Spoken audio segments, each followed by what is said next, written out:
کچھ شک نہیں کہ نماز بے حیائی اور بری باتوں سے روکتی ہے، اور اللہ کا ذکر سب سے بڑا ہے، اور جو کچھ تم کرتے ہو اللہ اسے جانتا ہے۔ اور اہل کتاب سے بحث نہ کرو مگر ایسے طریق سے کہ نہایت اچھا ہو۔ ہاں، جو ان میں سے بے انصافی کریں ان کے ساتھ اسی طرح مجادلہ کرو،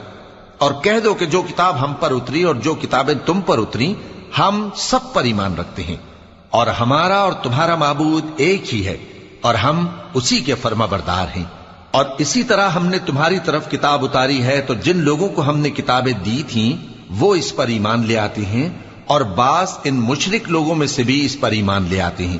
اور ہماری آیتوں سے وہی انکار کرتے ہیں جو ہیں ہی کافر۔ اور تم اس سے پہلے کوئی کتاب نہیں پڑھتے تھے اور نہ اسے اپنے ہاتھ سے لکھ ہی سکتے تھے، ایسا ہوتا تو اہل باطل ضرور شک کرتے، بلکہ یہ روشن آیتیں ہیں جن لوگوں کو علم دیا گیا ہے